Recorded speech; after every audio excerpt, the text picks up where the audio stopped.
Welcome back to another video, and thank you guys so much for being here. It has been around 2 months since the last time I posted a video, and honestly, I thought I was gonna quit.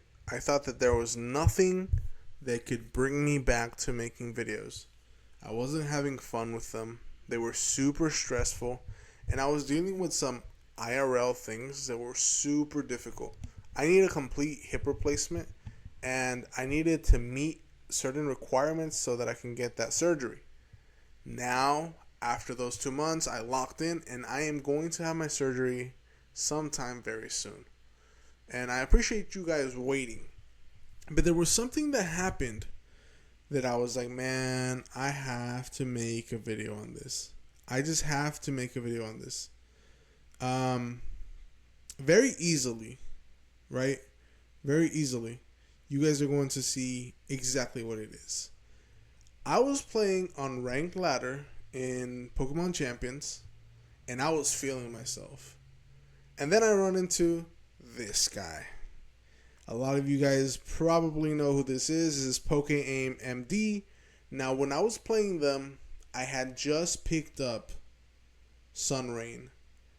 I had played maybe 4 games on inline game ladder, and I had played maybe like 1 on Showdown before I built the team in game. So I was in Showdown first. Then I go on to here. And Joey actually clipped me so hard in his Trick Room video. And he clipped me so hard and I did so poorly against him that they literally made me the first video example. I was the first match example for them. Now, this is a team they were running. The Crimson Chin striked again. He has a very awesome Trick Room team here. Staraptor, obviously, with Scarf, comes in, final gambits, something is dead, and then they bring in their slow mode, right? With me, though, it was a little bit different. I'm going to go ahead and hit play here. Because, again, here I am, Juice. I am running Sunrain. I'm trying it out. Very few couple games under my belt. So I didn't know what to do against Trick Room. And I've actually found that Trick Room is one of the hardest things to deal with Sunrain. So I had played with another Trick Room team of my own, and my Farigiraf got one shot by Wave Crash by Basque Legion. So in my head, I'm like, okay, I bring in Basque Legion because Basque Legion can't get faked out in case they did bring Blastoise. And then I'll have Venusaur next to it in case I decide that I need to go Sleep Powder right away. And then I'll switch in Pelipper and I can just Wave Crash Nuke turn 1. That is my game plan at this moment. And since it worked against me, I figured, oh, he's running a similar Farigiraf. Very similar Farigiraf. If you guys can tell, here we're starting, right?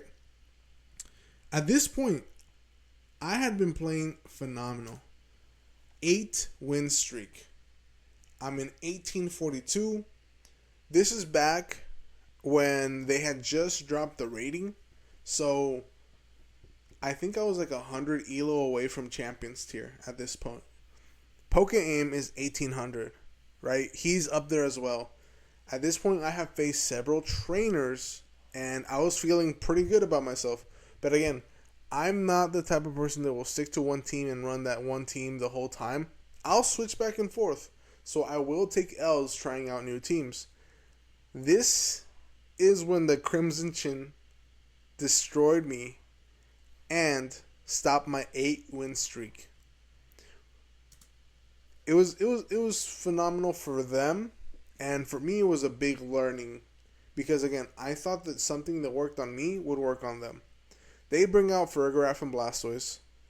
I was like, okay, this is fine. I could just go ahead, but I'm going to go ahead and switch out Venusaur, and I'm just going to Wave Crash it because if they can't get Trick Room up, I win. That was my mindset. But I did have a contingency in case they did get Trick Room up. In the back, I brought Arcaludon and Pelipper. I'm going to go ahead, withdraw Venusaur, bring in Pelipper. No shot. They can't fake out my Basculegion, right? So I'm just going to go ahead and get this free removal button for Farigiraf. But little did I know, Joey had other plans. The Farigiraf he was using was super defensive, and it was relaxed. That means it was plus defense. Wave Crash does not kill. Leaves it on 22 HP. That's about 90 something percent gone. After this game and this video drop, because a friend of mine, shout out to Chef, told me, hey, I think you were in his newest video. I went and I checked my Basculegion. My Basculegion wasn't even max attack. It was 26 attack. Max speed jolly. I think that if I would have made it max attack, maybe it would have worked. But then I talked to my friend Mega Umbreon, and they did some calcs on it, and it still was like 98% or something like that. So it wouldn't have mattered, but I think it was a roll, because if I would have been max attack, that 22% right there, I think I get it. But we can't dwell on what would have been. We can only move forward. And from here, Farigiraf does not die. Basculegion is now at 65%. And then Farigiraf just jumps back up. Trick Room happens. I'm thinking, what can I do? Okay, Pelipper is slow. I can maybe try to run out Trick Room. Right? Again, I did not want to be in this position. And at this point, I don't know that he has Aura Sphere. I think it is Dark Pulse. And I think that it is Water Spout with maybe Shell Smash. Right? I'm thinking maybe they want to set up and have a faster mode too. But I don't go ahead and do Wide Guard with Star. Actually, this is Patrick's NAIC. I think NAIC or EUIC. I can't remember which one it was that he won. But it's his Pokemon, so it says Patrick's Pelipper. I named mine Star, so it says Patrick's Star. Anyways, fun little thing. They go Hyper Voice. I did not expect Hyper Voice, but it was kind of another stat boost to me in my head at that time. The thing is that this team has all special attackers, so it doesn't matter. I don't know why I was like, you know what, I'll switch in, get that boost. It'll be good for me. Hurricane here from my Pelipper doesn't do that much. I attacked just to kind of get Water Spout lower, but it's still in rain. And at this point, I'm like, okay, they're not going to Water Spout, because if they were going to Water Spout, they were going to do it there. They should probably be slower than my Pelipper, so if they were going to attack in Water Spout, it was going to be at full HP. And they didn't. So in my head, I'm like, okay, it's Dark Pulse, Water Spout, that's it. They did a really good job with baiting me and not going straight for an Aura Sphere. Here, I'm like, you know what? I'm going to sacrifice Venusaur. I think at this point, there's nothing that it can really do for me. They go Helping Hand. And I'm like, okay. They're going for Archaludon. I'm going to protect. But they don't go for Archaludon. What they end up doing is Dark Pulse straight off rip. Venusaur lives it. Helping Hand, Dark Pulse with a Mega Launcher. It lives it. But it was Sash anyway, so it didn't really matter. They're looking at Rain. Trick Room, there's 2 more turns. I'm like, okay, I'm safe. I'm going to take a Dark Pulse. But maybe I can get this Electro Shot off and take out this Blastoise. Little did I know, they were waiting like someone that stalks their prey. And they were like, you know what? I'm not going to show them Aura Sphere to the very last moment. I later DM'd Joey. And I said, because me and Joey were in a draft league before together. Maddie's draft league, shout out to that. And we weren't in the same division. They were in a higher division than me. But I had messaged them then about a thumbnail. So I went ahead and sent them a Discord message. And I was like, I didn't even know what to do, man. Like, I thought my Wave Crash would kill, and it didn't. And they were like, you know what? It happens. GG's. I said GG's as well. And I asked them for permission to make this video over their video, right? Obviously, I'm not using their voice or anything like that, but I did talk to them about it. Helping Hand here. I was like, what are they going to do? There's only one option, right? And I thought they were going to Dark Pulse my Basculegion. And they're like, no. At this point, though, I have one option. lock into last respects and try to take out the rest of the team, or just let Farigiraf live, because obviously last respects doesn't hit it. I go for last respects, and then I'm like, you know what? There's nothing else I can do. I forfeit. I know that they have Farigiraf. There's nothing I can do at that point.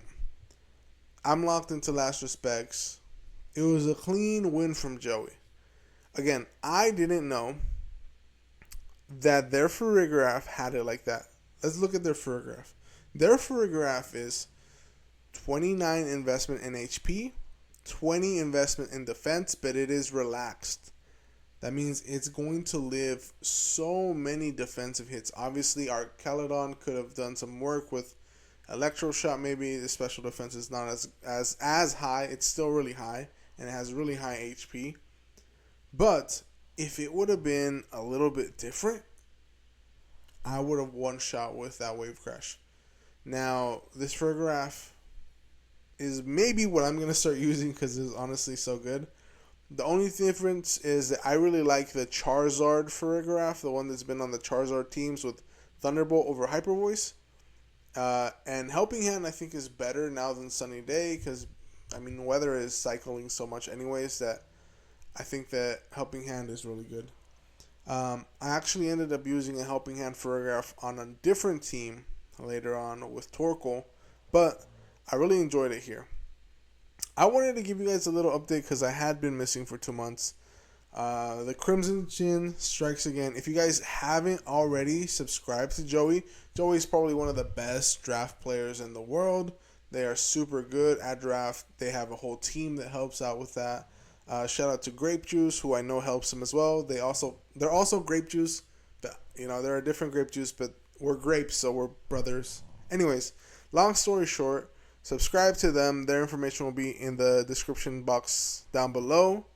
And thank you guys so much for sticking around. All 424 of you guys. Again, I did not expect 23 of you guys. I did not expect me to gain a couple followers while I wasn't posting.